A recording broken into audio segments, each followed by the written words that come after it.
Welcome to the Notorious Scoundrels, a Star Wars Legion podcast bringing you the latest news, general perspective, and competitive discussion.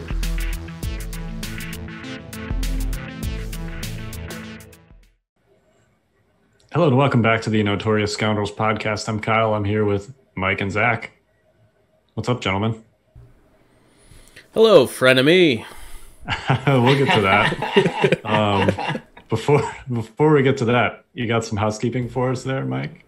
Sure. Let's get into the housekeeping because we got housekeeping this week. Housekeeping. So, the Fifth Trooper Network. We talked about this a little bit on last week's cast, but the Fifth Trooper Network is proud to announce that we are kickstarting our own board game on our website at thefifthtrooper.com. The name of the game is called Cubicle Raiders. It is a game that Jay had started developing a few years ago, and that we kind of put through the playtesting ringer and did some changes and stuff too in more recent days, and it's finally ready to go. It's ready to be released to the public. So if you're looking to pick up a sweet new board game, or just looking to support us and feel weird about Patreon or whatever, this is a really sweet product. I believe it's $30 to kickstart on our webpage. It's our kickstarting goal is only going to be $3,000 to start off, so we're pretty confident we can hit that.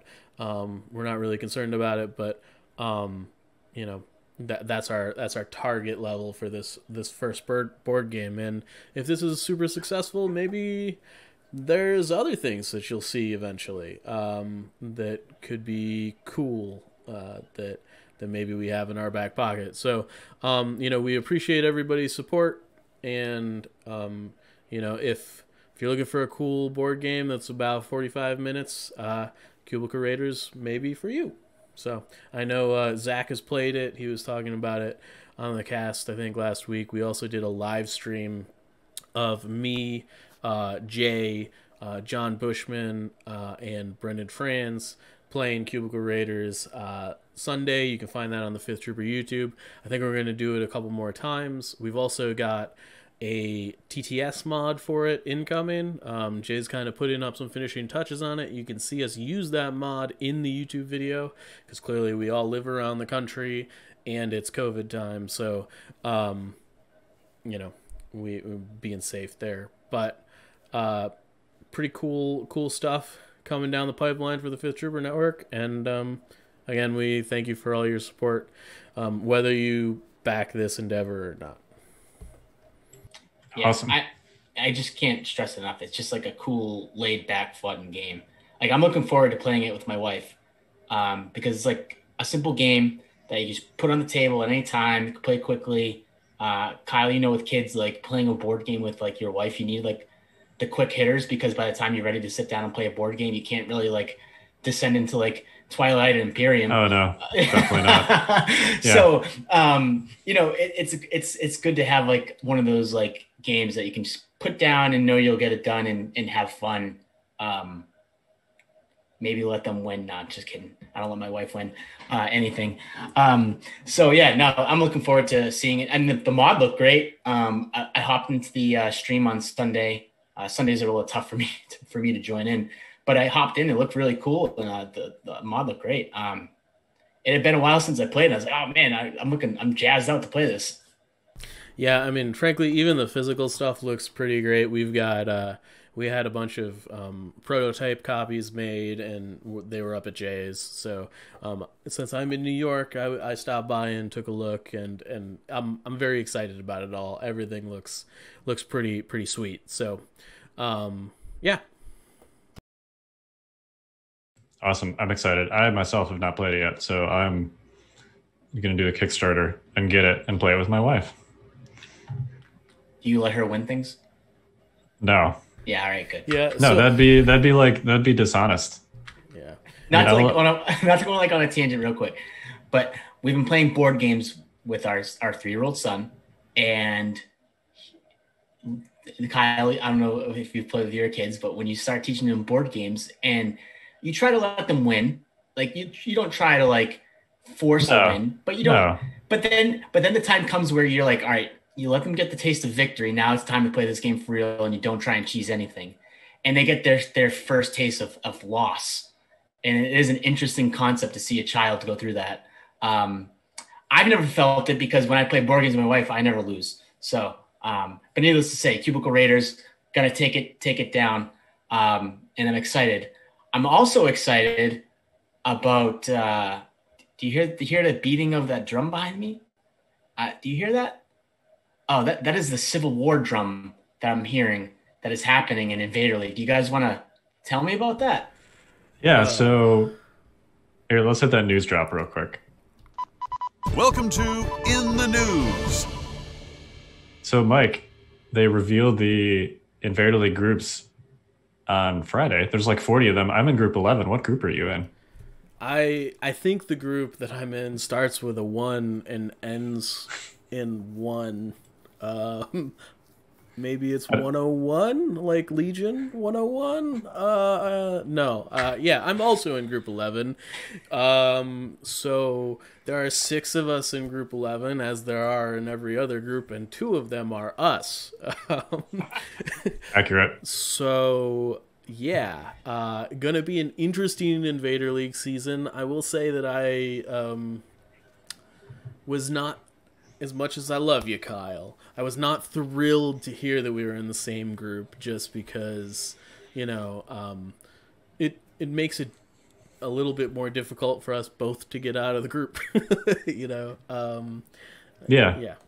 I mean, luckily, it is 2 people from every group that make it to elims, the top 2. So there's like a situation where we are those 2 people, which of course, selfishly, I would prefer. But you never know. We have looks like a pretty decently competitive group. So, yeah, I can't decide. We were talking about this before the cast. I can't decide if I want to just do our game like a Band-Aid and just rip it off, and just do like the first game, because you can schedule these in any order, or just wait until it's the last game and then just hope that it doesn't matter for either of us and we can just screw around. Yeah, I don't know either. I'm kind of, I don't know. I'm not over it yet. The rest of our group is pretty good, and it's gonna be, I think, a steep climb. I think that you definitely, are probably favored to win in our matchup by at least a little bit. But dude, you've beaten me more than any other single person has. I know, but I also play you more than any other single person has, right? Yes, that's accurate. And I think it is fair that we're like 55-45 or something close. It's not like crazy different, but I don't know. Like, I would feel a lot better if you or anybody of your caliber like just wasn't in my group at all. The fact that it's a team kill is just that much worse. So. It makes it awkward because now, through every Invader season, I think this might be like 2nd or 3rd season that I've been a part of 5th Troopers. We always theorize and try and, plan and discuss and talk about list building and what we might do. And you guys can't do that. So, like, you just can't do it. That's the biggest thing. Like, Invader League, I am constantly just bouncing all of my ideas, specifically in, like, round robin, like, off of you guys. And, like, I feel like I can't do that. Like, no, you really can't. Like, I'm not, unless you're trying to bluff. Right. And, like, and then, go like, for a bluff. it's just, like, it brings the whole, like, round robin phase, not locking lists thing, like it really complicates what's going on here. Like if our lists were locked, like I wouldn't care. Like I just wouldn't care, because the choice would already be made. There's nothing I can do about it. I don't have to worry about it. The match is just gonna happen, and the outcome is gonna be the outcome. But like now I gotta do this like weird list dance with Kyle until we play. Do you know what map you guys are on yet? I would Naboo. have to look. It's Naboo. It's not one you made, right? Hey, there you go. It is not one I made. All right, great. That would be funny. Which there was only a 60% chance of. Man, yeah. For those listening, if you're not familiar, last season I went for list locking as tournament organizer for Invader League. This season, LJ's back at the helm and he's going full list on lock. So it's like quite the opposite. Yeah, including it's not faction locked either. Sorry, so you can play 4 different factions over the course of round robin if you want. So it's straight up like Wild Town. So Mike and Kyle could basically play anything at this point. I mean, we both know that Kyle is either playing Rebels or Droids, and we probably can assume that Mike has thrown his Imperials in the trash and he's only playing clones. I wouldn't be so sure about that. Or Vader. He could always bring out Vader. There is that too. I feel like there's a chance that we just because you and I play so much that we'll have to go to great lengths to actually surprise each other. There's a non-zero chance that we just both show up with some kind of outrageous jank. Yeah, but I think totally.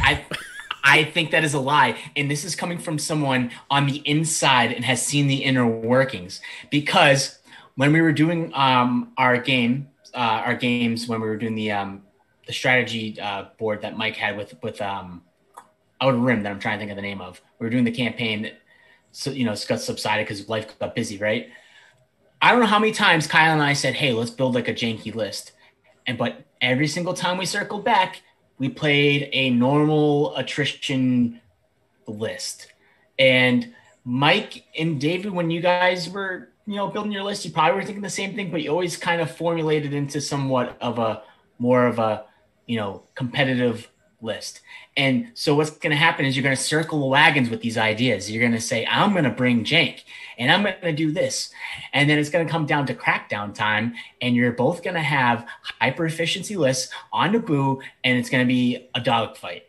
And we both know that's going to happen. And we're going to stop lying to ourselves because you're going to talk yourselves out of that jank. And we're not going to have this jank off. I can just feel it in the air. I don't know. I mean, look.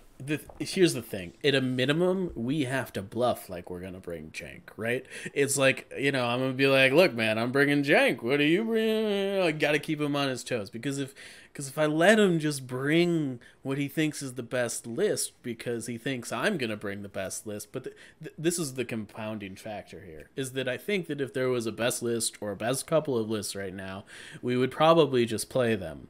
The thing is, it's not real clear what those things are right now. That's my follow-up question is, what even is jank right now? Do we know that? I mean, there are clearly some lists.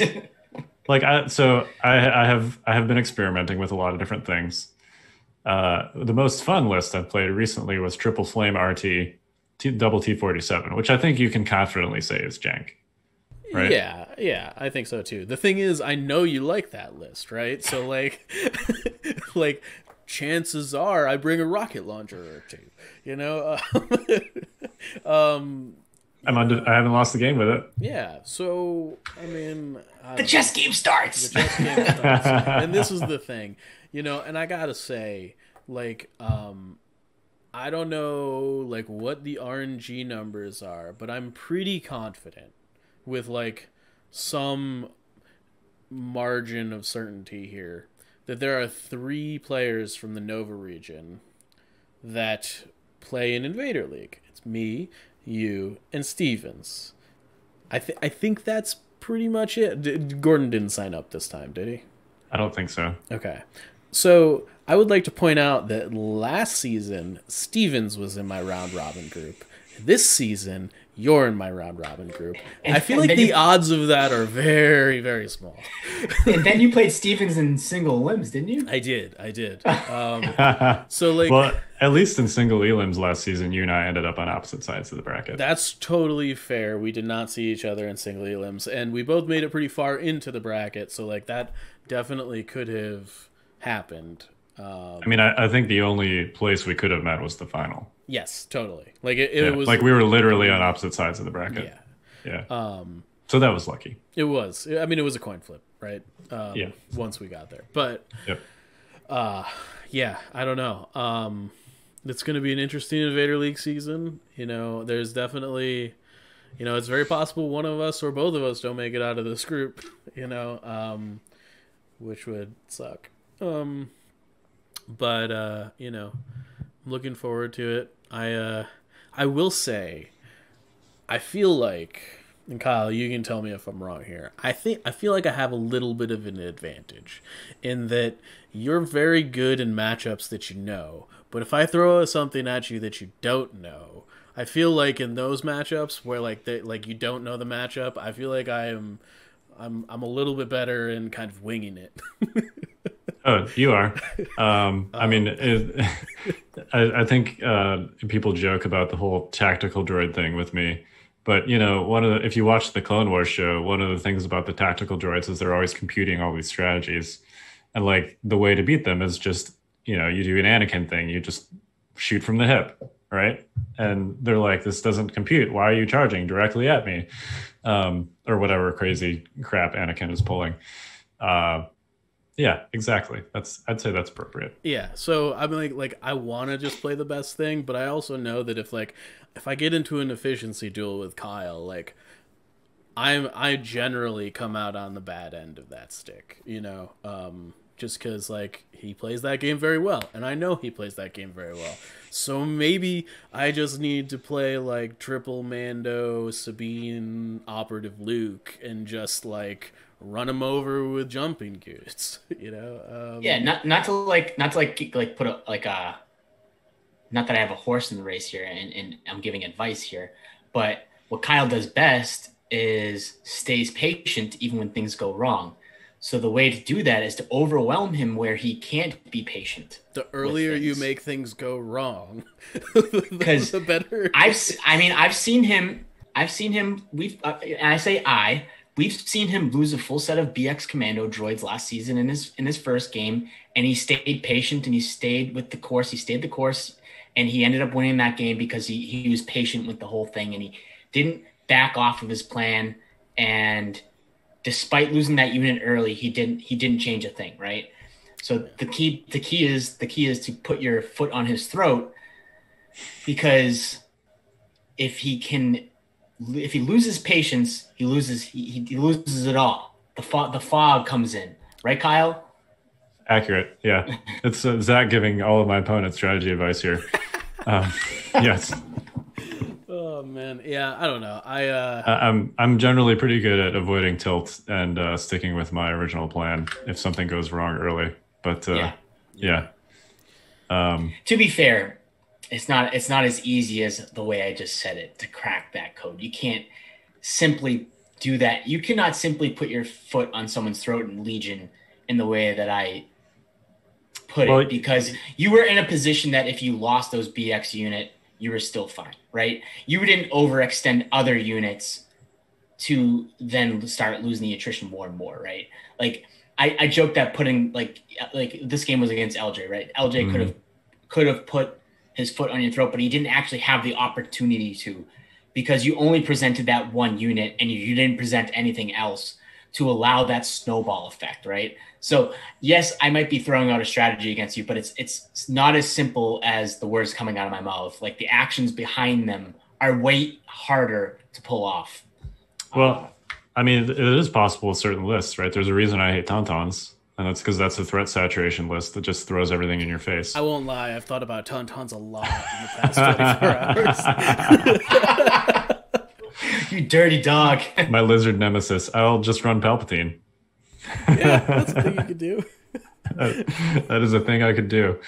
Naboo's not a great map for him, though. Why don't we, speaking of that, so I think this would be a great opportunity to sort of talk about the unique format of Invader League, and specifically Invader League Round Robin.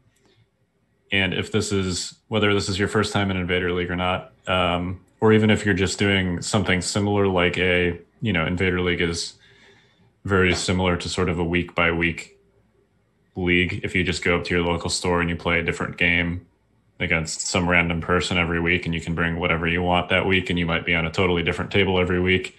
That's kind of like Round Robin is like, except it's a little more structured in that you have to play specific people. it's a precursor to like a bracket style format, which is what single elims is. So it's a little bit different, but it's very similar in the fact that you can do a different list every week and you're playing a different map every week. It's very similar to a league in that respect. So whether you're doing round robin or you're doing something like that league, this could be useful. But why don't we talk specifically about round robin Invader League strategies that differ from a normal convention tournament that you should be using or you can be using to improve your chances? So it's a little harder than normal because, right, originally Invader League was faction lock, list unlock, so you can at least know what faction you're playing against. Last season, it was list lock with a little bit of a wild card, and then this season it's full unlock, right? So it's not like you can kind of like enter this with the same strategy as you have in the past. I guess my advice would be to know who your opponents are if you can, right? And understand what factions they may or may not play. I know that a lot of people do play all four factions, but then, there are some people that only play one faction. So you can kind of prepare for it that way. You won't know what they're bringing for a list, but if you have an idea of what faction they play, you can kind of think ahead on it.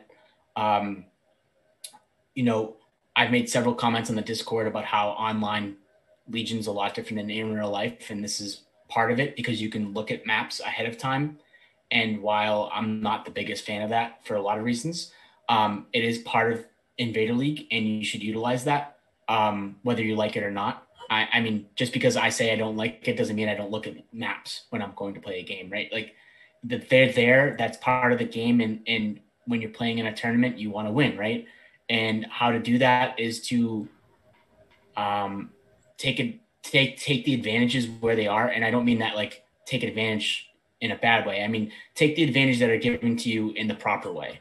And looking at maps and figuring out your best approach on maps is probably something you should be doing if you're looking to get out of round robin and get to single limbs, right? So let's break this down into two separate discussion points, because there's essentially two separate elements that you touched on there that are sort of integral to how the format works. You know which opponent you're playing, and you know specifically which map you're playing that opponent on.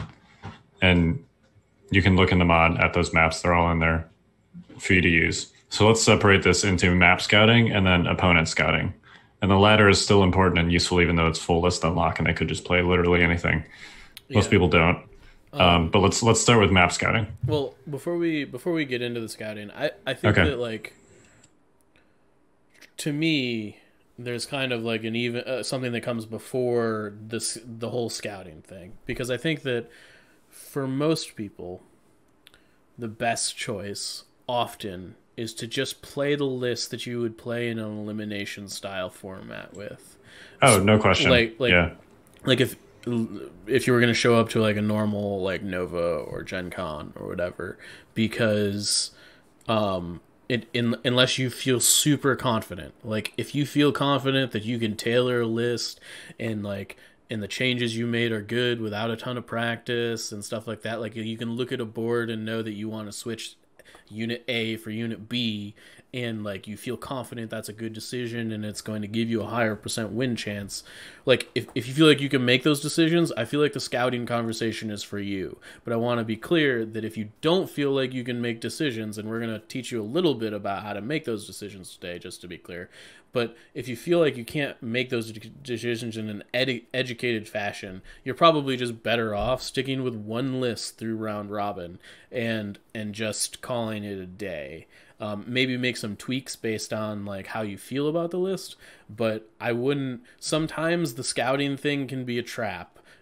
Less so in the map department, but more so in the player department, specifically when there's a lot of complicated stuff there. But anyways, that I just wanted to kick that in there before we got into the scouting stuff, because I think a large majority of the time you should just play the list that you are most comfortable with.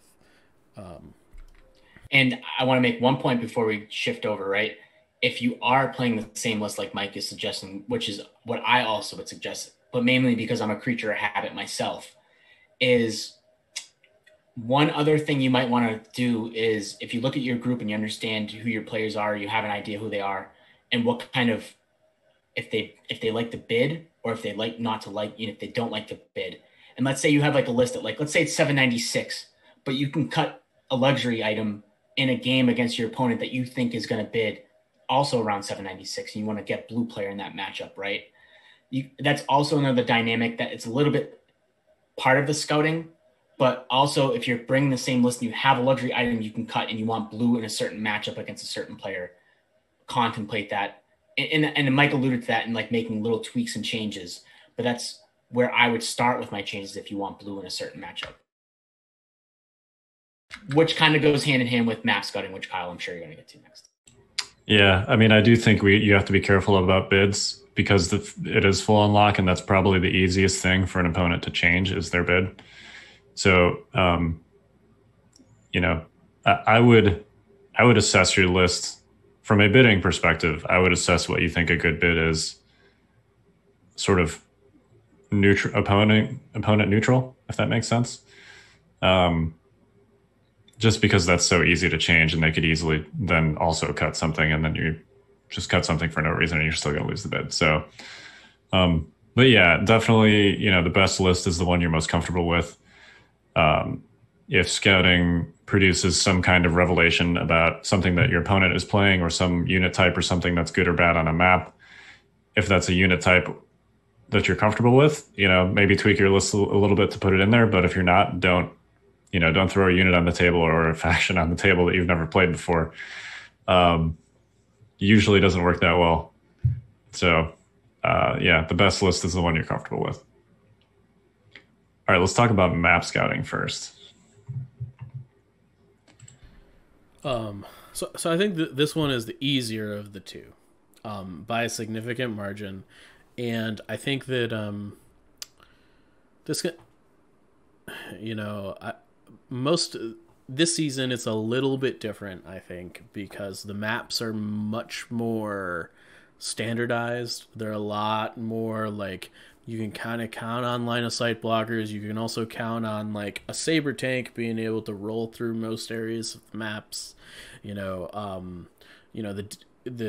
It's all very like tournament-esque, and traditionally that has not been the case in Invader League, just to be clear. Is the reason I bring it up. So I think that this season specifically, you can kind of, I don't think map scouting is a huge deal.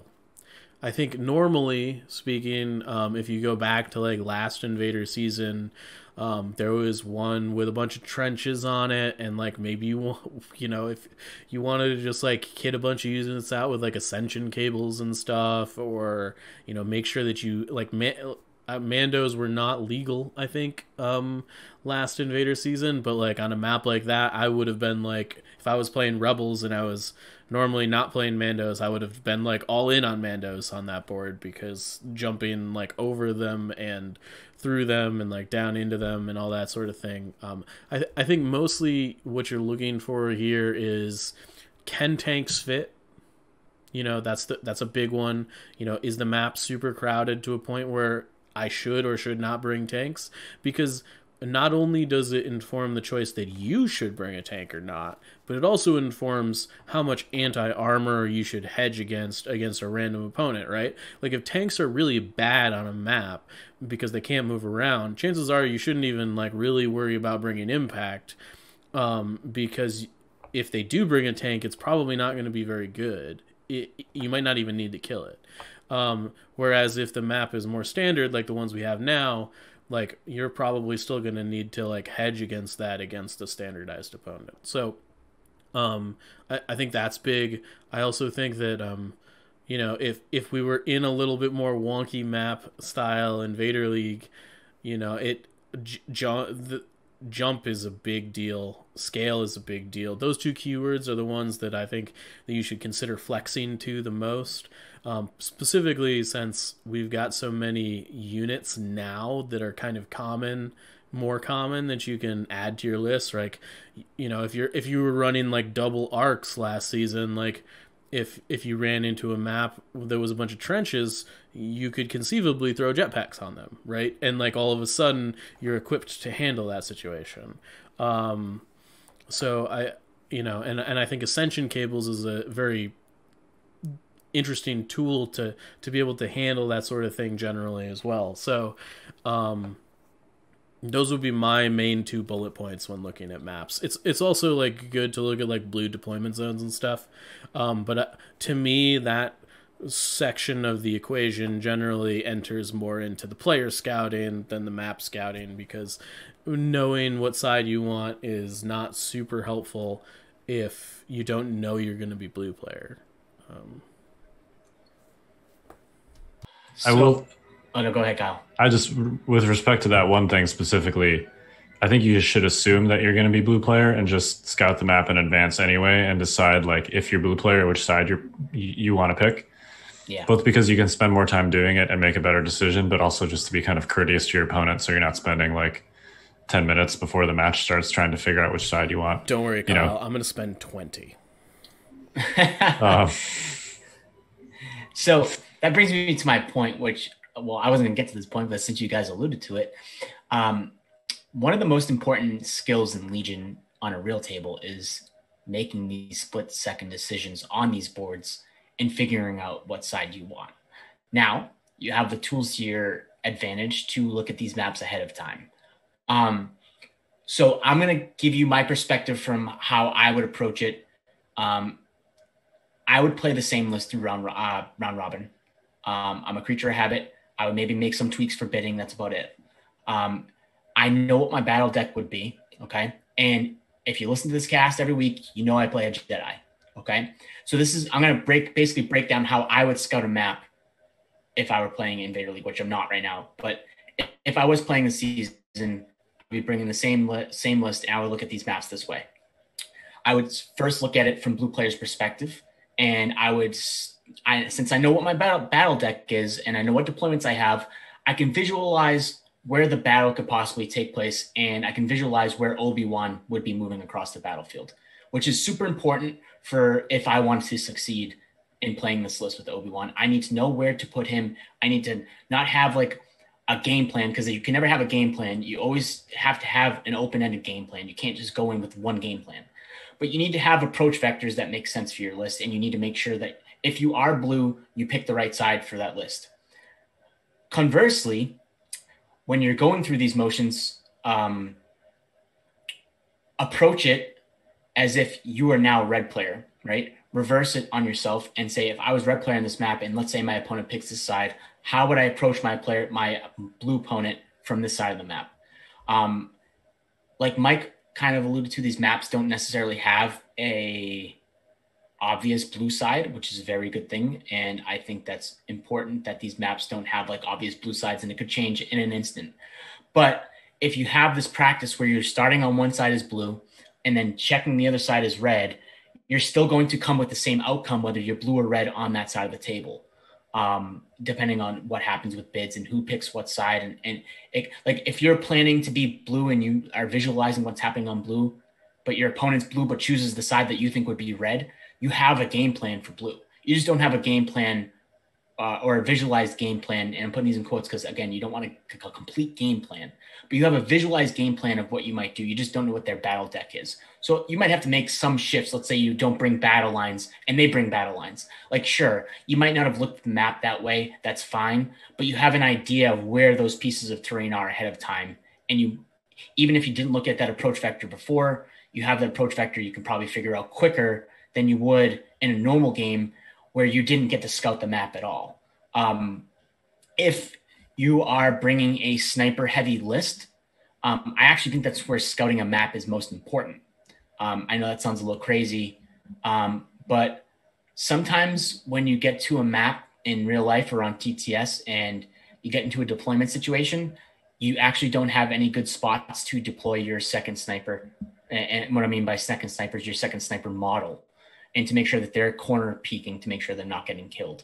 And if you have a good idea of what side you'll be on or what the map looks like, you can find spots that are good for your snipers to, one, be able to engage, and two, be able to hide that second miniature, which is super important.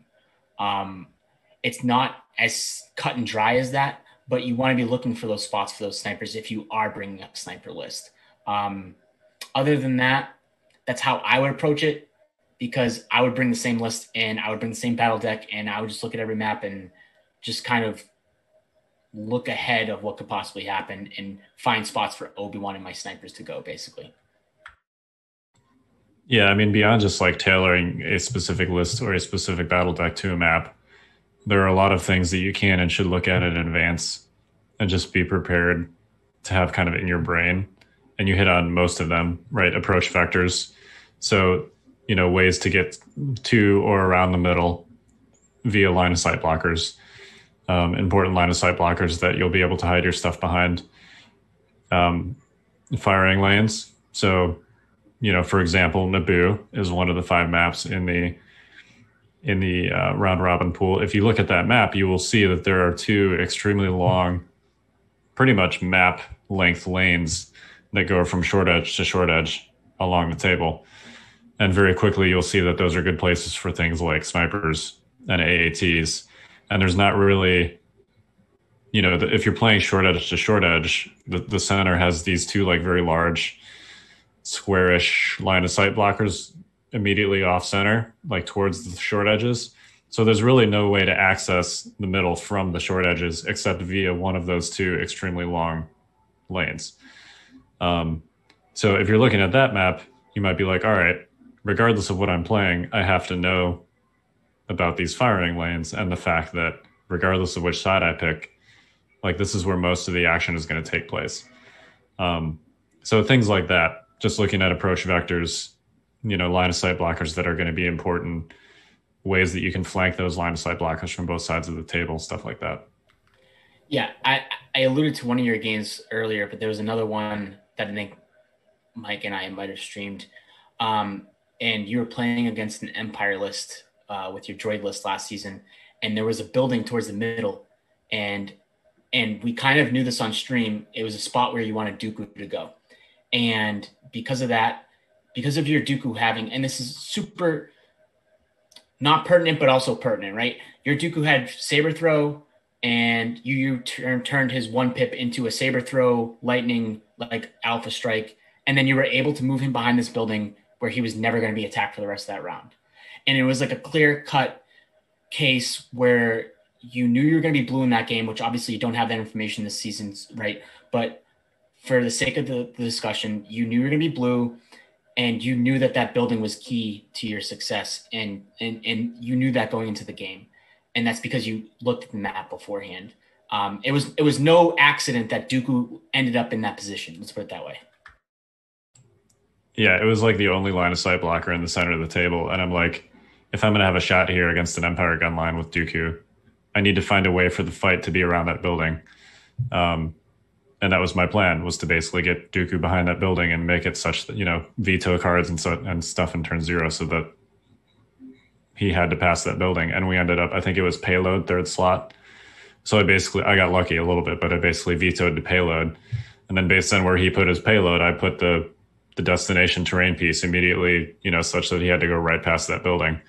And then I just like zeroed in on it with Dooku, and he couldn't get past it because Dooku was on the other side of it. So, yeah, exactly. You want to, it helps if you clearly, like, you can have these thoughts in the middle of a game, but it helps if you look at a map in advance, just so you kind of like create the pre-paths in your brain.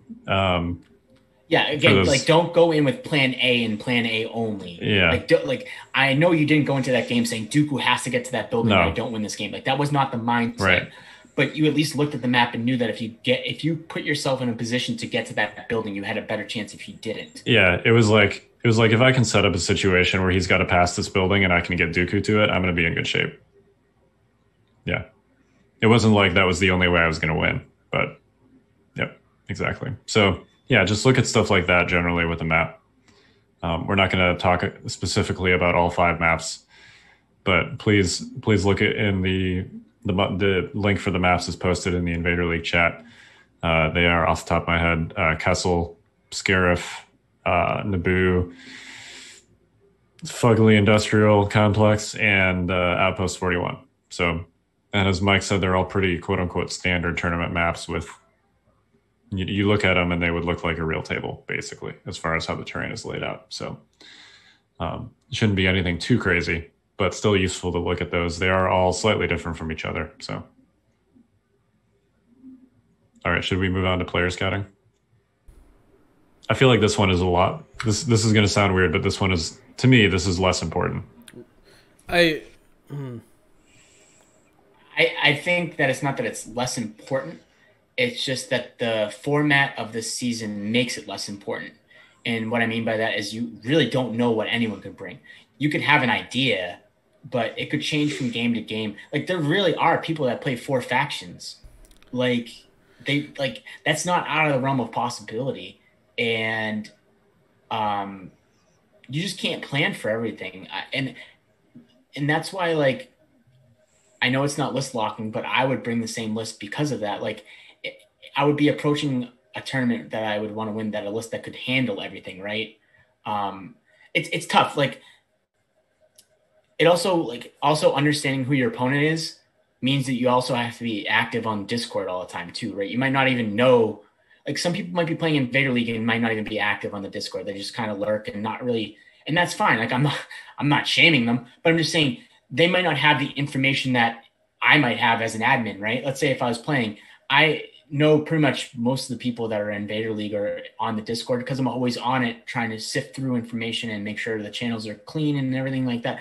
But I'm always in there looking at stuff. So I might know how to tailor against someone more than anyone, more than someone else, because they're not on the Discord enough to know. So like, player tailoring could come down to kind of paying attention to how other games go against your opponents in the bracket. Like, you might hear some discussion in your, everyone sets up Discords, like the judges set the Discords. Maybe they talk about a post game and you can kind of get an idea of what they played.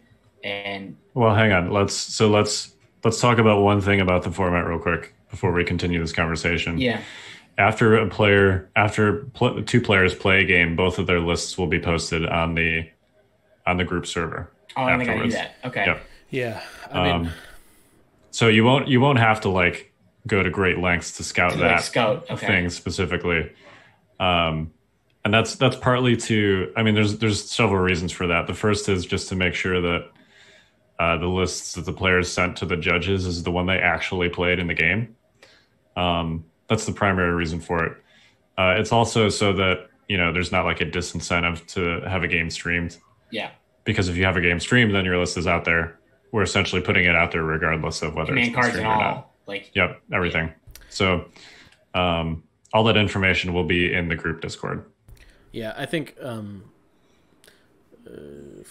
we could talk about the format some other day, but like, as far as, like, what's warranted, what's not, I feel very certain types of ways about the thing. But what I was gonna, that aside,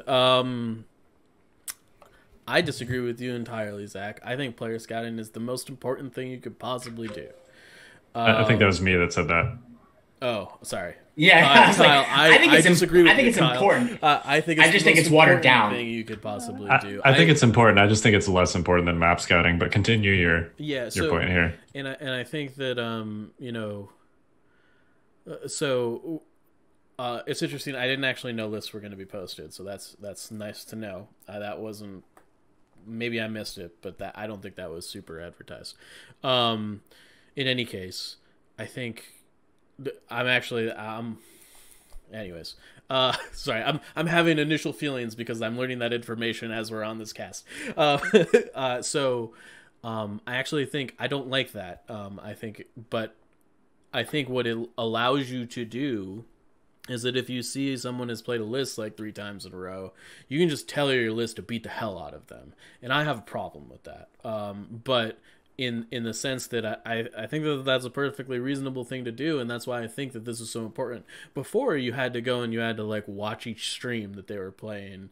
Last season was different because lists were locked and you had, like, a wild card, and like, you kind of knew what everybody was doing ahead of time, and everybody had to lock in at the same time.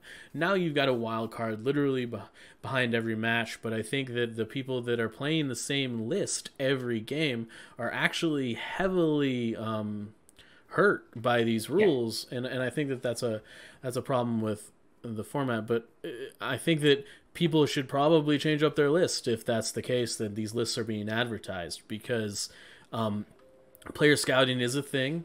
If you think that before, when lists weren't so public, your opponents didn't like DM each other prior to games and try and get a little intel and stuff, like people did that all the time.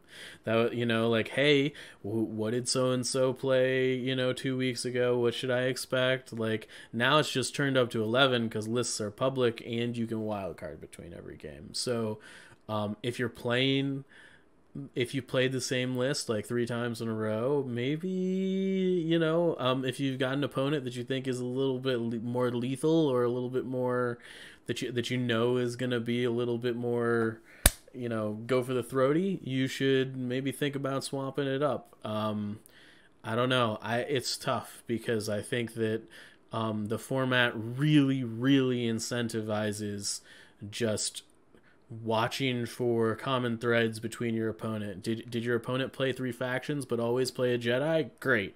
Now you have an idea of what they're going to play, right? They played 3 factions, or they played 1 or 2 factions but they always bring a tank. Great, I'm bringing Impact. Like, it's more than just bringing the same list. And I think that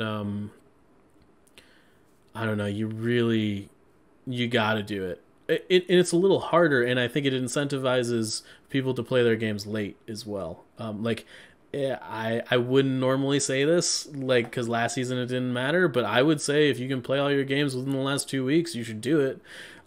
If you can wait until your opponents play their games so you have an idea of what they're doing, if you're going to try and use this information.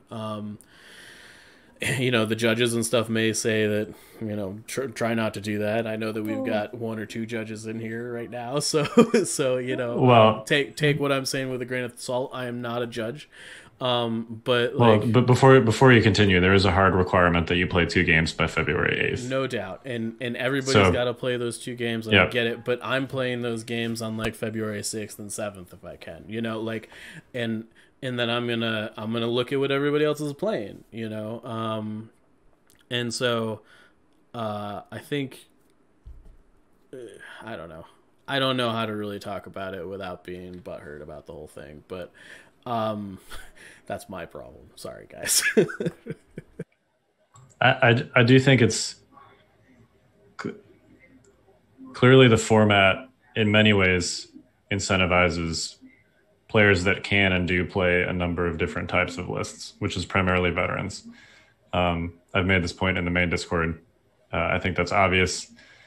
Whether that's a feature or a bug or not, I think depends on your perspective. But regardless, that is the format that we're working with. So yeah, make sure that you're keeping tabs on the lists that are being posted on your server. But also, don't expect people to play the same thing from game to game. Even in the situation you describe where someone has a consistent trend across multiple games, if you tailor too hard to counter that thing, it's possible that they pull a gotcha on you and play something completely different, and then you made a skew list for a list that you're not playing against. No doubt. So, and that's going to happen. It's the whole poker bluffing thing, right? And yeah. My advice is, if you get hard countered by someone, don't get salty and cause a negative play experience. I know that might be hard in the moment because, you're working towards something and let's say you're playing the same list and someone tries to tailor to it, my advice would just be, keep a level head. And I'm only saying that because in any kind of competition, it is very easy to get tilted. It doesn't matter what it is. I mean, for crying out loud, I think the number one source of divorce in the world is Monopoly, for Christ's sake, okay? Because strategies and monopolies and you get into arguments with your wife. We talked about it before in the cast. Like, Monopoly is a terrible game, Zach. There is no strategy in Monopoly. It's basically I'm mainly making a joke about being tilted. Yeah, I got you. And staying level-headed even in situations where you might get hot. Because list tailoring is a part of the season, and you just have to go with the flow. And so that is my advice on this aspect. Other things you can do besides just keeping tabs on what lists are being posted on your group Discord is searching that player's name on the main Discord and see what, a lot of people spitball lists, ideas, and other things on the main Discord. So, check those out. If they're consistently posting the same kinds of lists, that might be indicative of what they're going to play. Clearly, as we already said, don't assume that's what they're going to play. But it's still useful information for you. So it's also a really easy thing to do if it's like somebody that you have like never heard of before. Just look at their faction tag in Discord. Like that should give you kind of an idea of like what to expect, right? Like if they're faction tagged rebels in Discord or whatever, chances are you're going to see some rebels on the table. I mean, I don't know. Yeah, although you can have multiple faction tags. I have all 4 faction tags. So. Oh, really? I don't know how to get multiple faction tags. That must be a newer thing. I don't think it strips, like when you request a faction tag in there, it doesn't strip your old one. You can do all of them. Interesting. And then I think there is an option to do all rather than click. I think that's what I did. Yeah. Okay. I'm faction tagged as rebels and all apparently, which seems wrong. There you go. Yeah, that's so. Don't change it. Don't change it. It's probably the faction I play the least. It's not like people listen to this podcast and know what you play, Mike. We can hide it. We can bluff. It's fine. The counterintelligence operation begins. So it's search the main Discord. There is also a Legion ladder that a lot of people play on, especially the veterans. You can actually look. Someone described this method to me earlier, and I can't remember how to do it, but there is a way where you can actually view the match history and look at the notes from the matches where people put in essentially what list they played. So check out the ladder website and look at the match history with the notes in there. I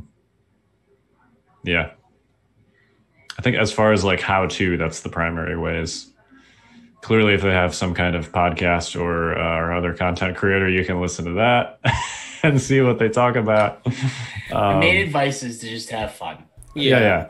I mean, at the end of the day, I shouldn't say just have fun, right? Take what you want to get out of this tournament. If your objective is just to learn, cool. This is not supposed to be like a you should win at all costs kind of discussion. Talk to yourself over there. I'm just saying this is a discussion centered around the fact that Invader League has a very unique format that's extremely different from a normal convention tournament. And these are the things that you can do to help you win more games potentially in this particular format. Please don't take this as a tryhards are us kind of discussion. Even though it probably sounds a little bit like that. I mean, and I think that it is somewhat important to realize what the tryhards are doing because there are people out there that are doing these things. For me, it kind of depends on the day and how I'm feeling. Sometimes I go into Invader League and I haven't looked at the maps at all. Sometimes, Yeah. But to be fair, that is a case-by-case situation. It is, but there are a handful of players, often ones that make elims, that do a lot of what we're talking about regularly. 1,000%. Right? Like, the map scouting and the player scouting is a huge part of Round Robin. There's a reason outside of skill, not that their skill isn't helping, but like that people are doing preparation for these matches. People 5-0 the groups regularly, and a lot of times it's the same people. We'll see 4-1 or 5-0 a group, season after season after season.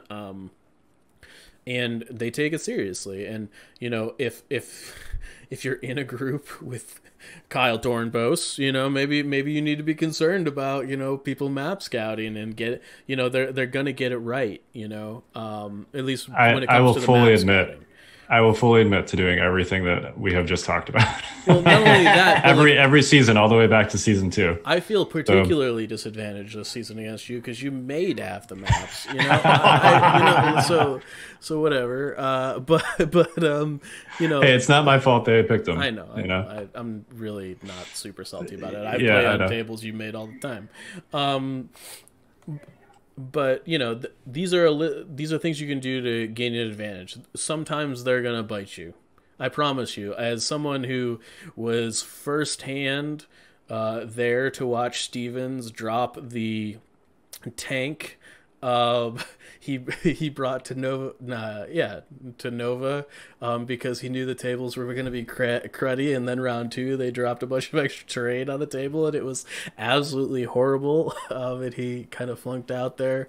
Sorry, Stevens, but that story was amazing to watch in person. Yeah,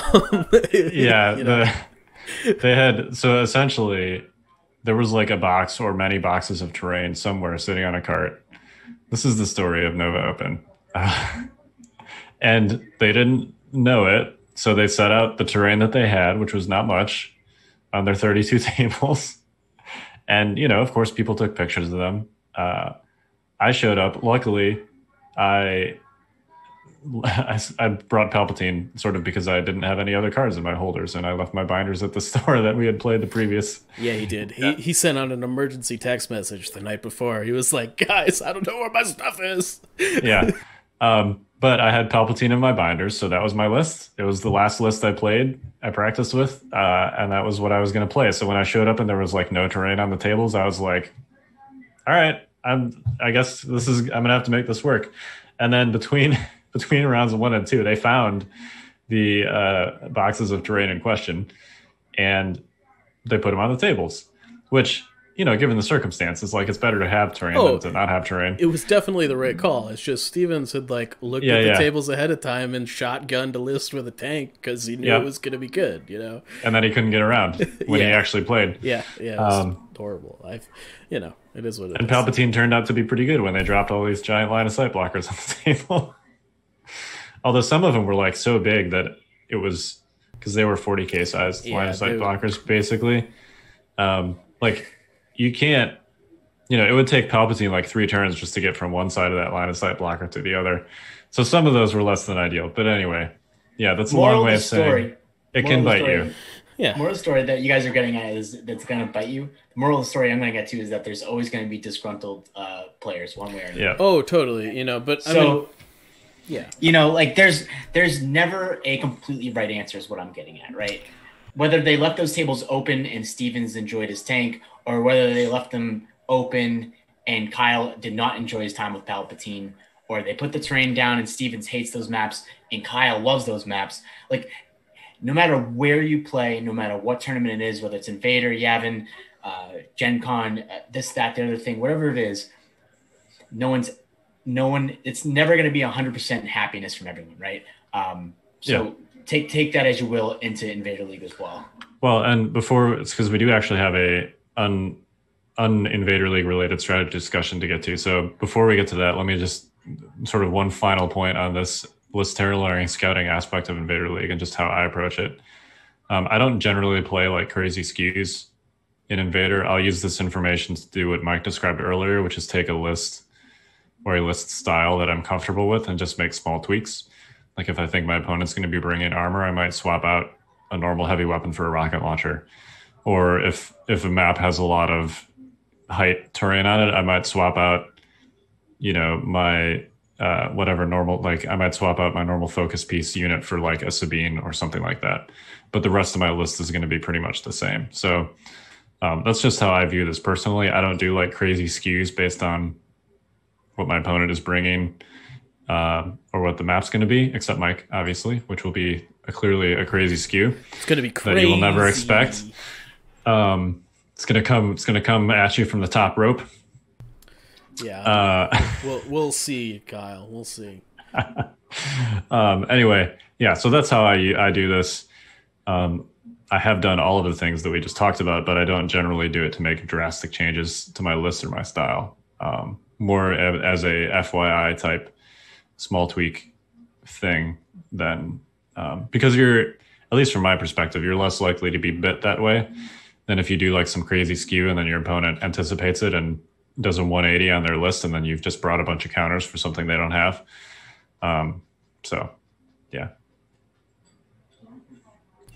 Any final thoughts on this topic, gentlemen? I think that like as much as I have talked about like don't play the same list, I've said two radically different things in both segments of this. But I do think that if you're unsure, just play what you're normally gonna play, and you'll be better off. But and the concept of an all-rounder list that's difficult to skew against kind of still exists to some degree. So. Yeah, I do think that like with the points adjustments and stuff, like it's if you're playing like a clones list, like people can come at you with a ton of Pierce and sharpshooter and really try and mess you up unless you're doing something very specific. So and I think that if you're playing droids, like people are gonna bring flamers and stuff. So just be on the lookout for that sort of thing. But if you bring B2s instead of B1s, then that will have been a poor decision. Yeah, and maybe at the end of all of this, the crux of the advice I have to give is don't have one list that you're good with. Have two or three. You don't need to be like flexing into like super jank, but like just have like two or three lists that you can kind of flex to if you think somebody is gonna punch you in the face because you've been playing B1 spam and you think they're going to bring ATRT flamers to the next match. And so flex to B2s if that's something you know how to play. But I would encourage you to figure out how to play it before you put it on the table, I guess would maybe be my biggest totally thing. And if you don't, then just throw some rocket launchers on your B1s.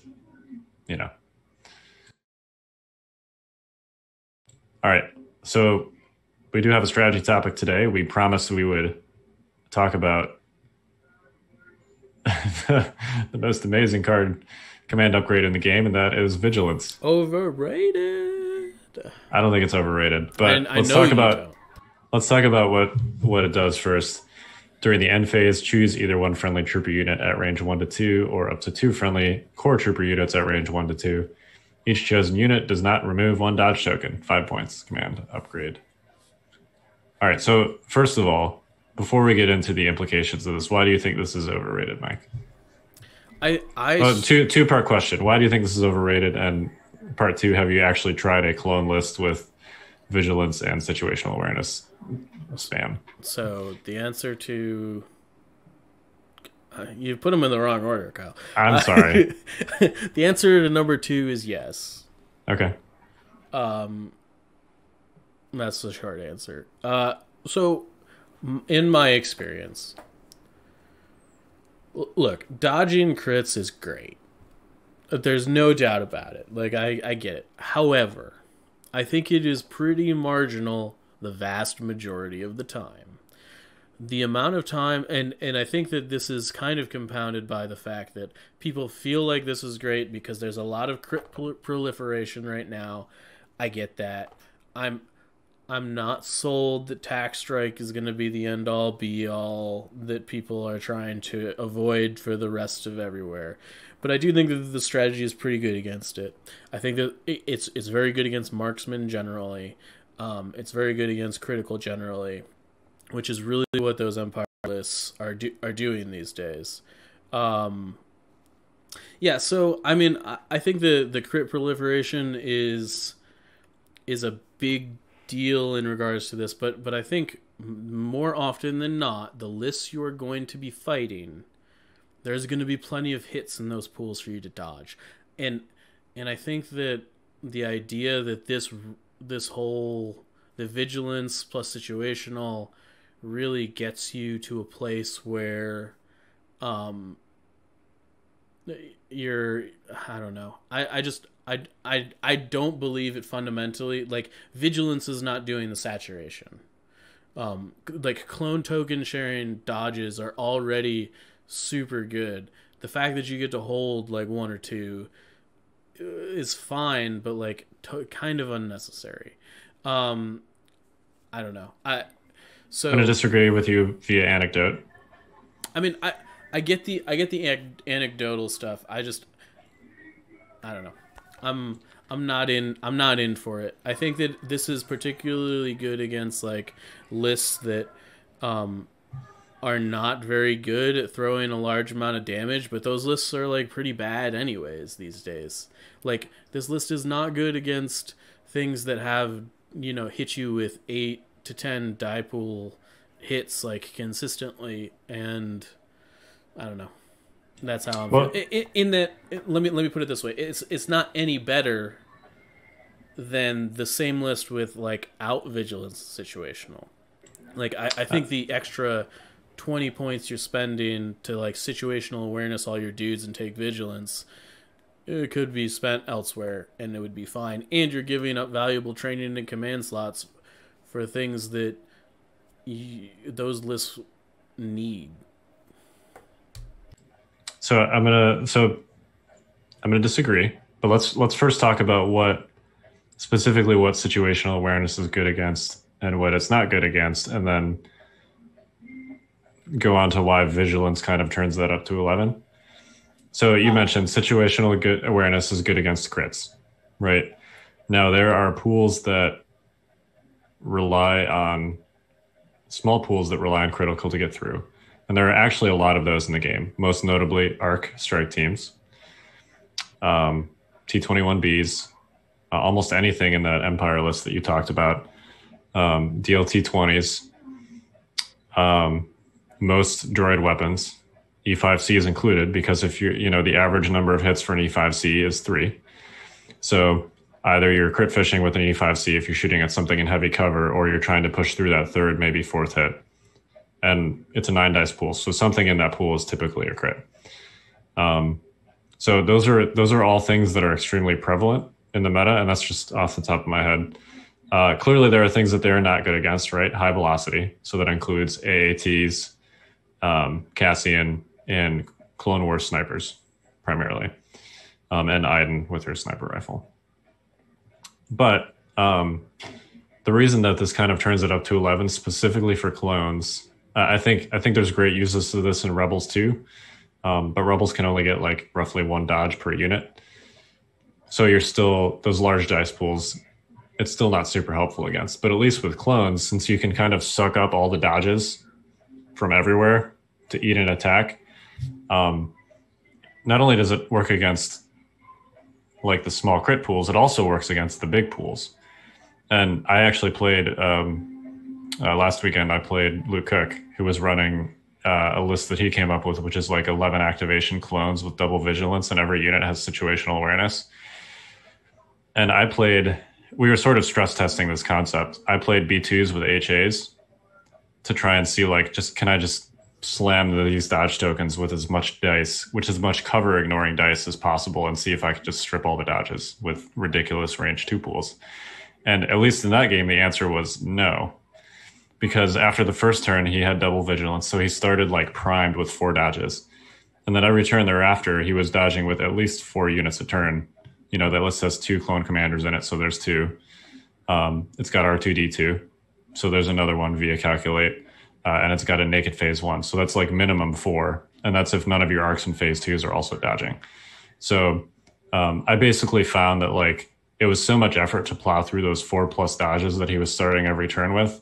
Once I finally did that, he was still rolling 1 to 2 red saves at the end of these giant pools, and I couldn't kill anything. I killed 1 arc strike team the entire game, and it was only because I caught them away from the dodge castle. So it ended up like it was not a particularly offensively strong list either. I think he killed 1 strike team and 1 B2, but it was enough because I was playing a 10 activation list and he was playing an 11. It was enough to do the job, and like I was very surprised by how durable it was, even when I took something that is kind of designed to just plow through as much paint as possible. So let me, I think that what I'm trying to say, or what I was trying to say, was that I don't think that list is better than just taking like 6 offensive pushes and just blowing your enemy off the table. Like I don't think those lists do damage. Like, if you want to, like, just castle up, like, I think that's fine. But, like, clones are not particularly scary if they're not doing damage. I don't know. Like, I mean, you can still load up with aims, too. All 4 of those units that I mentioned in addition to generating a dodge, are also generating aim. Sure, but Right, your 'cause- point there was that his list like felt a lot less lethal, and I think that what you're doing is you're taking Well, it's- away the clone's main thing, which is like killing you, efficiently and quickly, and kind of transferring it into this dodge thing, which I guess that's fine, but at the end of the day, like, you were also playing B2 spam. You had to close to range 2 to really like do anything. Like, he should have been able to just kill you by the time you got there. Like, and the fact that you were able to take shots at all, like, I would much rather have dealt with your list by making it so that you never got to range 2 to shoot me because all your droids were dead. Like, and like, that's not impossible. I think that's with Clanker. I mean, I guess he didn't have Clankers because he was just playing generics, right? Well, it's not just about range, though. At least, I mean, we were actually playing on Naboo with those long lanes, and I was able to hide my B2s based on the approach angles until we were close to each other.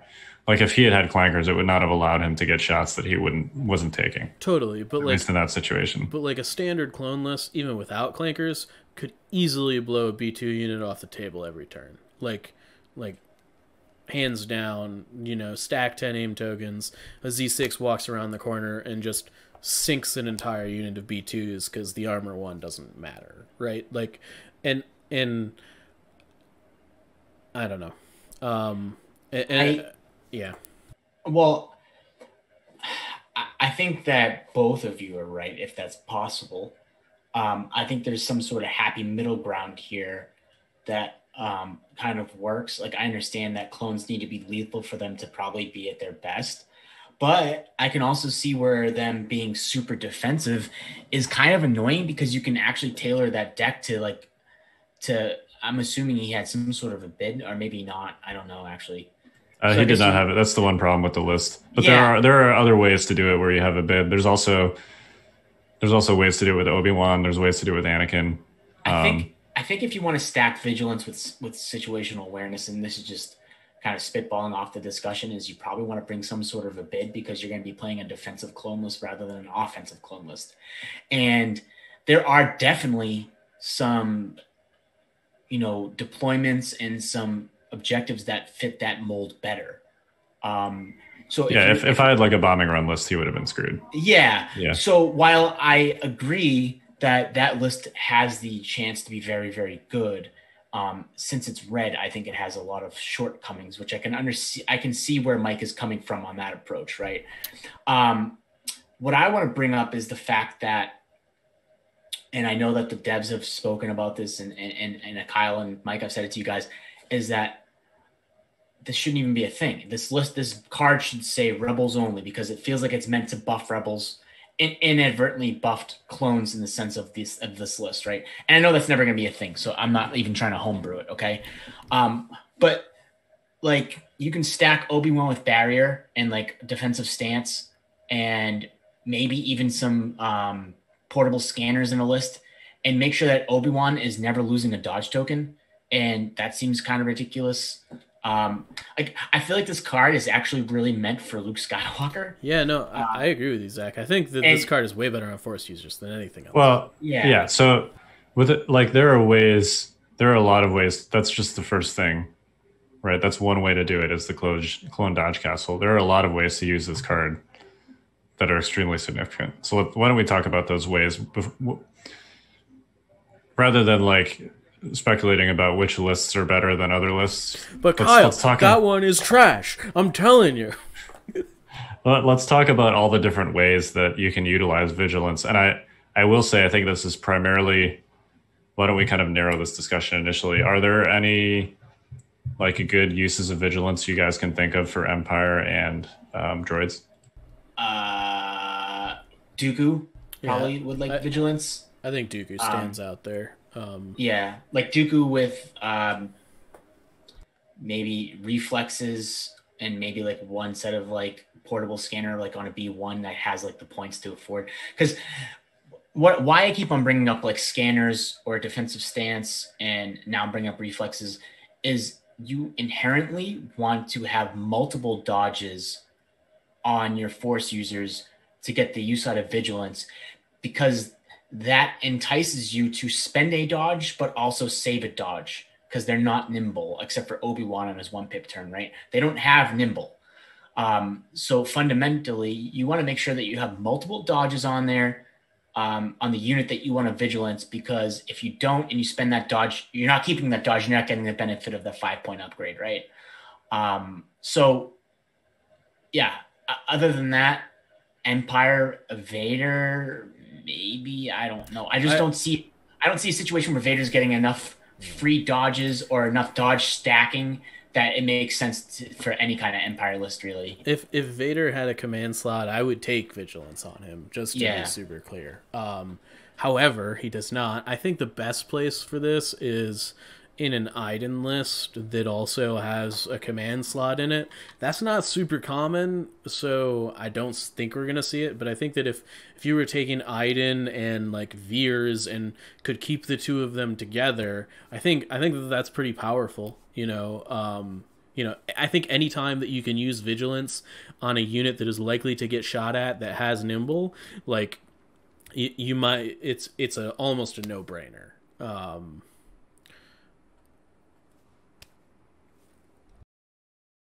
Yeah, give her situational awareness. She already has nimble. You know, she's got quick thinking. So I was spitballing some stuff over the weekend that had Veers and Iden, and Veers with vigilance. or even just like an Imperial officer, you know. Yeah, I think that would be fine. I don't think it's super interesting, you know, not in the way that the Rebels and certainly the Republic lists are. Yeah, it's wide open when you get to the Rebels and clones. Yep. Like, I was building a list earlier that was like Anakin, Padme, and a generic, and the generic has vigilance, I think.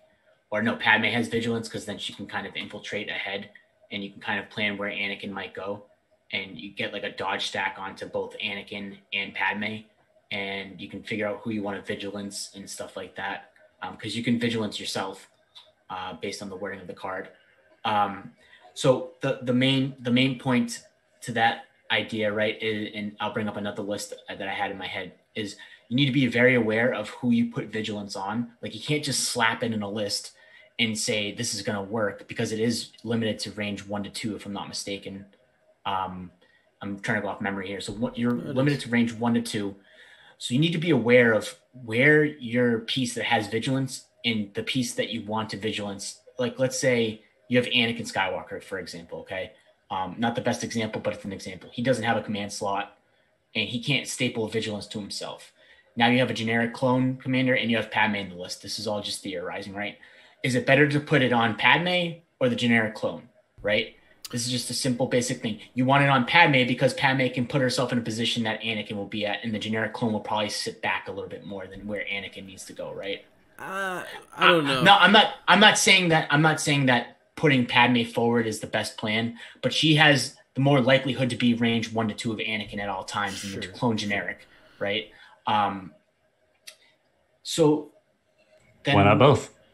It's not a unique upgrade. Well, that is also true. I just don't know if it's worth 2 copies in a lot of lists. It's only 5 points.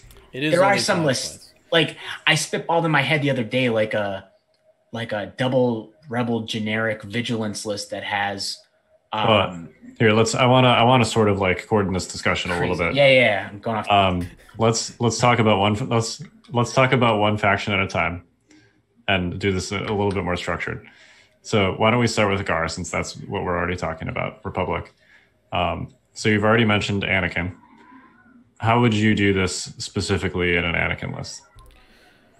And then let's talk about Obi-Wan after that. I actually think they're fairly similar, for whatever that's worth. My opinion on this is that aggressive tactics is still greater than vigilance. I'm sure that we can have a discussion on whether that's not true or not. However, my general opinion is that characters that are going to be issuing actual orders in GAR should still have aggressive tactics. If you have a spare dude with a command slot, whether that's Padme or a generic that just slap vigilance on them and never have them issue orders. And like that's fine, I think. It's sort of like what you would do with strict orders back in the day.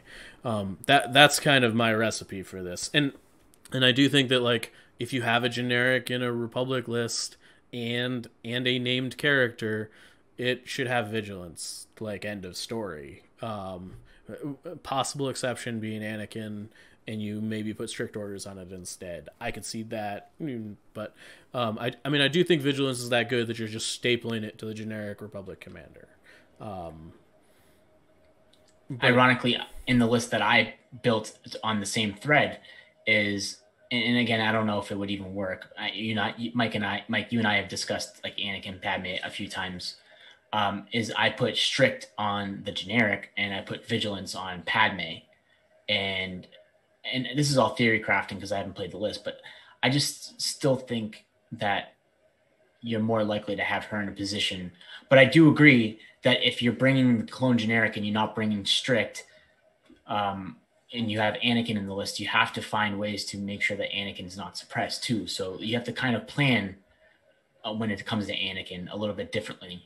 Yeah. Which is why I was theory crafting with both the generic and Padme, because you can get both in that list selfishly.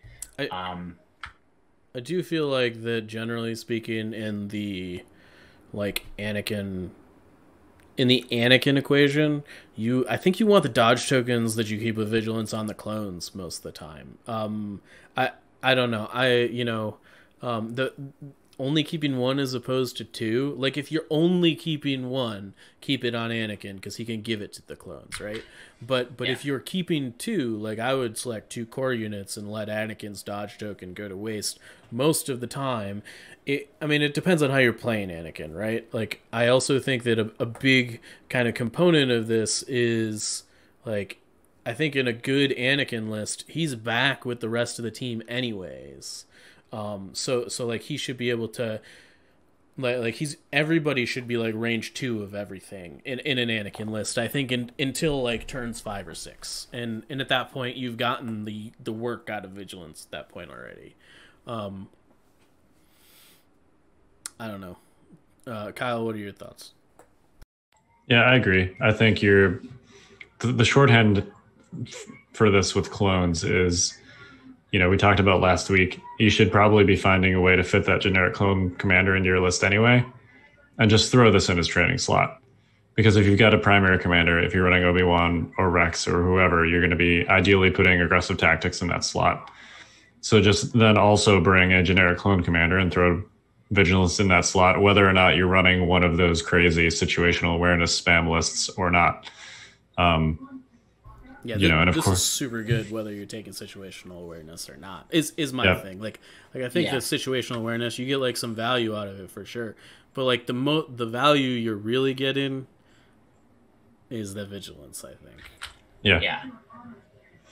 All right, and clearly with Obi-Wan, you can sort of double down on the "you can't kill me" concept and take barrier. In case your opponent has high velocity snipers or something like that, you can have barrier as like a backup. Between barrier and Sorasu, to kind of eat those shots, and then you take the non-high velocity shots with the dodge tokens. It's very frustrating to play against. But every Obi-Wan build I'm looking at right now is barrier, defensive stance, and push, and then if I have points for something else, I throw it in there. Because personally, I would do situational awareness instead of defensive stance, but that's just me. So. Especially in that turn where he gets like 7 dodge tokens.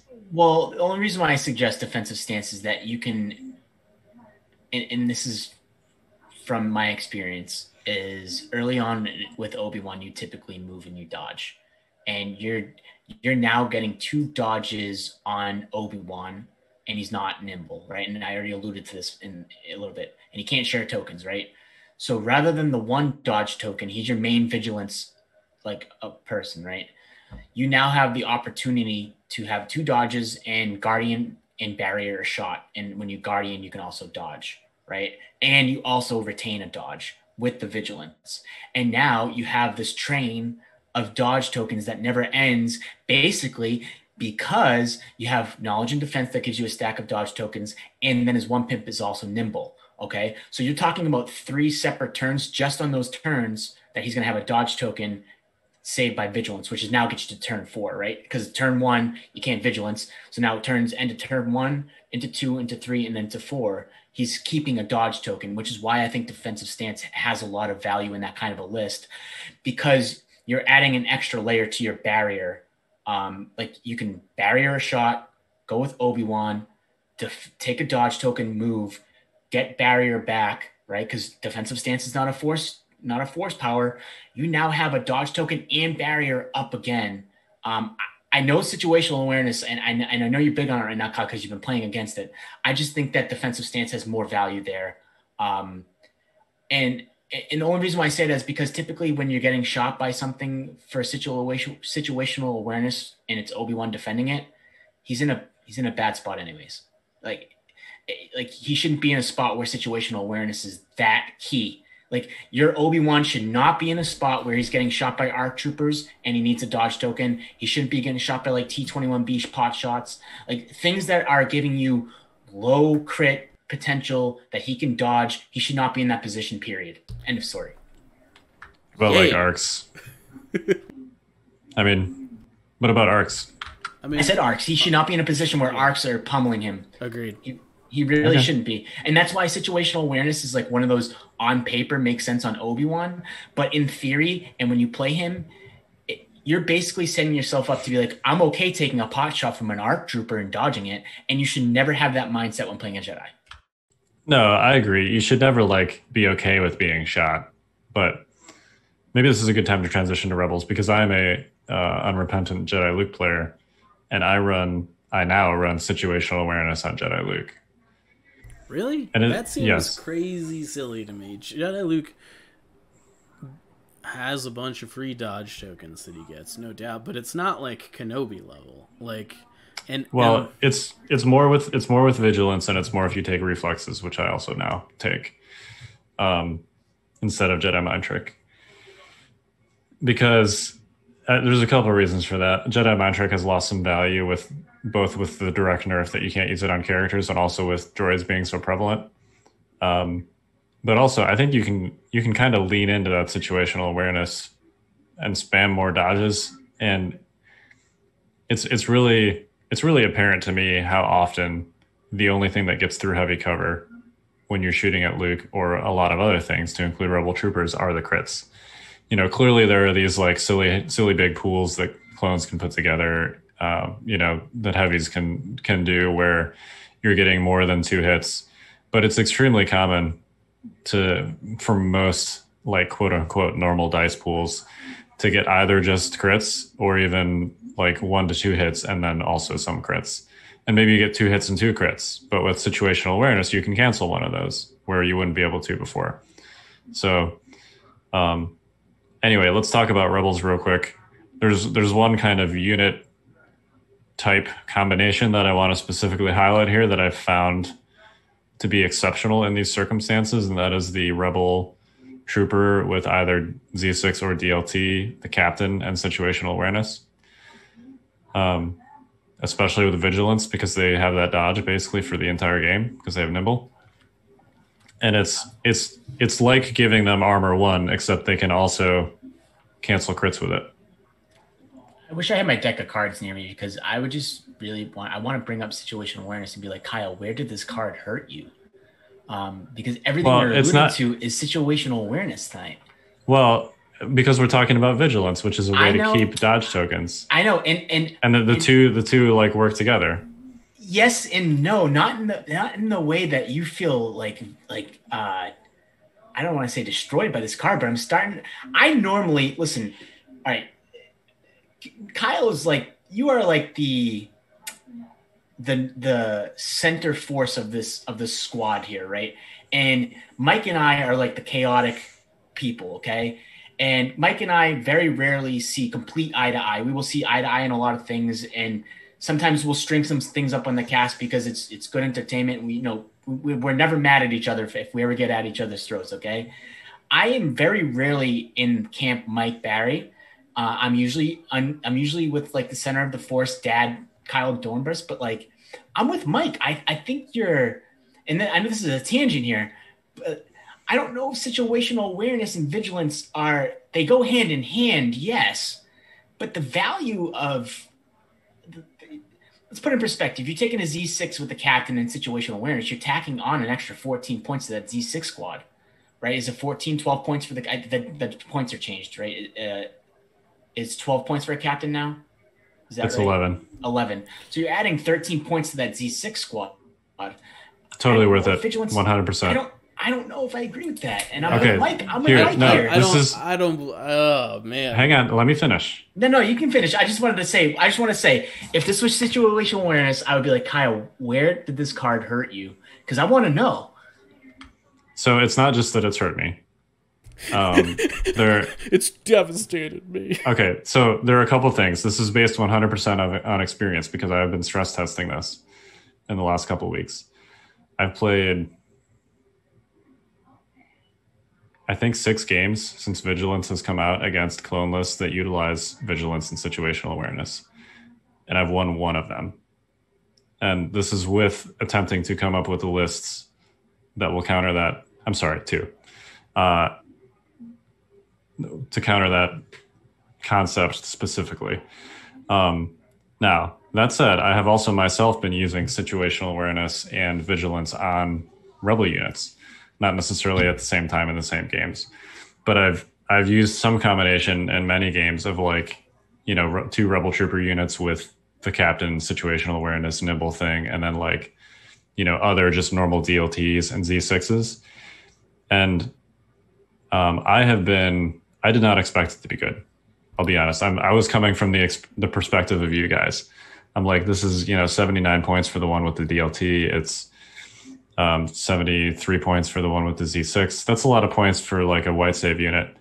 But having also played a lot of B2s lately, I think they might actually be more durable than B2s. No way. You are full of it. No. Kyle Dornbos, you are full of it. I think we need to put this in perspective real quick. 6 wound, basically armor 1 unit is better and more. It's durable. not basically armor 1. It is so much better to be able to cancel crits. This needs to be put in perspective. This needs to be put in perspective, especially when heavy cover is involved. Because if you're canceling 2 hits already, chances are good that the only things left in the pool are crits or crits from critical 1. What needs to be put into perspective is that Kyle likes to play a defensive, this is what I was thinking too, game. Zach. You read my mind. And listen, I'm not saying that the advice you're giving is bad, okay? I'm just saying the experiences that you're having are because you're playing a long volley game where the dice pools that you're dodge critting away with situational awareness and vigilance is because you're playing at range 4 and then the guns shooting you only have critical 1 anyways. That's just. I'm not, because the clone lists probably don't have that, but you can at least dodge. The reason why you're probably feeling better about it is because you're dodge critting away ARC troopers in the clone setup, right? Because you're probably putting your snipers in spots where they can't be shot by the arcs, so they only can shoot your core. So now you're dodge spamming your rebel troopers, and to keep this on point with the podcast, right? A point here is rebel troopers with nimble and dodge tokens with vigilance, very good combination. And it is definitely something you want to put in your list, vigilance, on a rebel list. If you can fit vigilance in, I don't want to say you staple it, but if you can get dodge tokens on anything that has nimble on a rebel list, you want vigilance, okay? So let's preface it by that.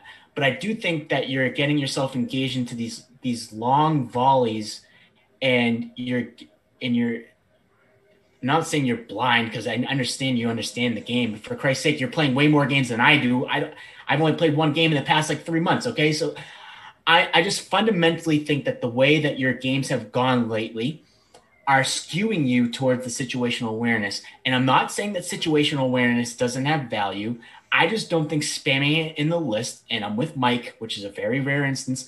I don't know if spamming it times 5 in a list is worth it, because more often than not, I feel like the game is not necessarily the long volleys anymore. It's still got a lot of range 4 game in it, don't get me wrong, and there's still long volleys with snipers, but I just even the range 3 pools, though, it's important. I suppose there are a lot of range 3 pools that rely on crits. But Mike or some combination of crits and hits. let's say that like the dice pool at range 3 is throwing, let's say it's like a short trooper with double aim, or like a double aim. Let's say like a short trooper with double aim is getting like what, 6 through, so 4 after cover. Yep. You're still rolling 3 saves. It doesn't matter if you have situational awareness or not. And not only that, but the dodge token that the situational would have, the situational is allowing you to like dodge a hit with, like, is just going to dodge a hit in that pool anyway. Yeah, that's what I'm saying. Like, you're still rolling 3 saves unless those are all crits and you can dodge a crit. Well, that's the thing though, is it's shorthand to think of that as all paint. But in an 8 dice pool with critical 1, chances are pretty good that at least 2, if not 3 of those are crits. But if the odds are, say, 2 or 3 are crits, no, I mean, and four are getting through cover, you're still only dodging 1 hit on average anyways. And the situational awareness didn't do you any good. Sure, and you're talking specifically about shores. There are other... No, I know. There are other example. There are other pools that it's not effective against, like B2s, right, which ignore your cover. Right. Clearly at high velocity, right? But having used both there's let me continue to make the case real quick for the Captain Rebel Triple thing, and then we can just talk about Vigilance generally and how it fits. Rebel lists. Yeah. I actually think the Captain is almost good enough on his own merits for 2 reasons. One, the suppression ignoring ability, which is actually really good. And 2, he gives you an extra black die in either a DLT or a Z6 pool, which is great. That is like a legitimately hard-hitting pool. And then you only have to pay 2 more points on top of that for situational awareness to essentially make yourself immune to ARCs, T-21Bs, other DLTs, the droid sniper. So like E5Cs, there are these like 13 activation droid lists that are essentially centered entirely around chip damage. They've got STAPs, which rely on critical. They've got E5Cs, which rely on crits like a Z6 does. And then they've got BX snipers, which don't have high velocity. So, and I've used like both the Captain units and the regular dudes in the same game. And the regular dudes, even with Vigilance, die just like the regular dudes always do in a Rebel list. I mean, I think it's important. The Captain dudes are like I've never lost one of those units, not once yet. Oh, don't worry, Kyle. There will be a day, and it is coming soon, Mr. Frenemy. I don't know, man. I get what you're saying. I just do some stress testing, and then come back to me. Yeah, I don't know. It surprised me. I'm looking at it, and it doesn't even look worth stress testing to me, Kyle. I'm going to be honest. I think Rebel Troopers are just that bad that you are just making a bad unit worse. All right, I'm going to show you. I will agree. The one concept I will agree here with, and it's not necessarily in the same vein as Kyle, is that Rebel Troopers probably need to bring heavy weapons and extra bodies if they can to deal with droids. So I will agree with that. I just don't know if it's in the form of a Captain and situational awareness and relying on the dodge chipping from long distance volleys. Dude, you got to try it before you knock it. I honestly expected it to be terrible, and I was very pleasantly surprised. Now, to get us back on track, Vigilance in Rebel lists, again, I alluded to it in this whole tangent. It's good with units with Nimble, which means Rebel Troopers, if you can get dodge tokens on them, they're a good source to do it. But obviously, this card reads Luke Skywalker to me, personally. I think it also reads Sabine Wren, and I think it also reads to me Clan Wren with Retinue, because there's a lot of weird things you can do with Sabine and Clan Wren and getting a dodge token on each other, because then you can probably like Retinue Clan. If you have like a commander with a command slot with Vigilance, you can Retinue the dodge 1 turn, but then retain that dodge and then Retinue and aim, and you're getting the double dip on those tokens. There's a lot of value. I mean, he's not out yet, but Lando has a command slot, and this just basically reads Lando, Vigilance, clearly, yeah, Operative Luke, and go to town. But that's for down the road. Would you give Sabine situational awareness in this case? Yeah, just to be clear, I think situational awareness always goes on Sabine. Yeah, that's a totally different story than a 73 to 79 point Rebel Trooper unit that has the potential of just freaking melting. I mean, It's only 2 points. it is only Two points to make yourself immune to arcs. That's pretty. The issue here, I think, in this situation you're bringing up, is not that you're selling us on situational. It's that you're selling us on a unit that I don't know. I don't think that unit is anywhere close to a phase 2 unit or a unit of short troopers in value. Like, well, it's also like 14 points cheaper. I don't know. I mean, like, I think once you're talking, I don't about, disagree like, with you. Yeah, but I don't know. It's way too expensive for Rebels. Like Rebels, one of the good things about their core units is that they're pretty cheap. Right. Know? Yeah, and like I 60 think, points and 66 sound way better to me than 79 and 73. Yeah, I mean, like, personally, once you're up at 80, they might as well be phase 2s at that point in cost, as far as I'm concerned. Like, because in the games where you're not trading those long volleys, which you're definitely definitely doing, Kyle. I know how you play this game. The moment that you enter range 3 against a unit that can really hit you, that 79 point unit's going to really feel bad. But again, we're not here to discuss that. maybe it just works specifically only for my play style. I don't know. And that is 100% valid. I'm not discrediting that. I just, outside of you playing it, I don't know how good it is. How's that? Okay, that's fair. All right. So yeah. I think if you have I think this goes in the first command slot that you have access to as Rebels. Yeah. Pretty much every time. If you bring Leia, I mean, you staple it on her. Oh, clearly, yeah. You know. And I think that we've had a lot of like clearly heated discussion here. I think it's important to point out that the heated discussion here is really not about vigilance. It's about situational awareness. And like vigilance should just get stapled to a lot of things. It's very good. It's super good. Yeah. Regardless of how you feel about the captain unit thing, still take vigilance with Rebels. Yeah, the common denominator is vigilance. Very good. And something that we brought up on the Discord, and I'll bring it up here, I think we brought up in Comp Talk the other day, is that the game kind of has alluded to being more offensive. And then in between barrier and vigilance and some other things, it almost feels like we're trying to offset that with defensive capabilities, which is a good thing.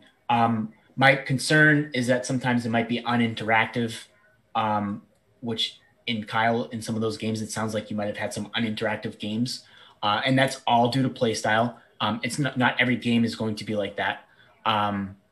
So I think while balancing out heavy dice pools is good, there is definitely some drawback to it. And you need to keep that in mind when you see that in lists. Like if you see vigilance and barrier and situational awareness, you need to understand that there's going to be uninteractive situations throughout the entire game.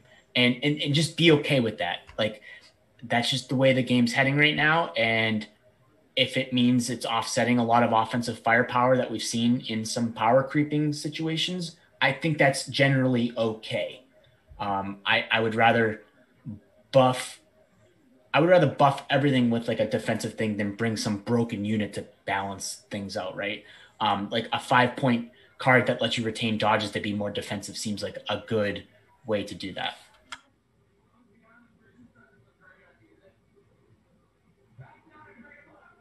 Mike, I know what I'm bringing in our match. Yeah. I'm gonna shred you if that's what you're gonna bring. No, it's gonna be the clone. It's gonna be the clone one, the clone version with Obi-Wan. Yeah, totally. Gonna shred you. Shredded. You're going down, Dornbos. We should do like all seriousness, we should do some kind of like clone on clone, because I think this is significant in the Gar mirror also, just because of how much it affects arcs. I will give you that. In a clone mirror, situational awareness and vigilance dodge stacking is completely different than across all 4 factions. In a mirror, it's totally different if one has it and the other one doesn't, for sure. No matter if it's long volleying or not, that's a complete game changer. Yeah, I mean, I think even in some of my Invader matches from last season, I remember distinctly, I watched a video playback of my game versus Stevens, which was, a Republic mirror, and Kingsley was casting it. At one point in the cast, he was like, "Why is Mike taking dodge tokens? I don't understand." And like, the prevailing wisdom is that you take aim tokens on your units. And I mean, sometimes dodge tokens are really good. It's just a question of when those situations come up and how often they are. Well, and Republic does not have any units with high velocity. So right, and that's the thing. You always pretty much get to use those dodge tokens. Yep. Yeah.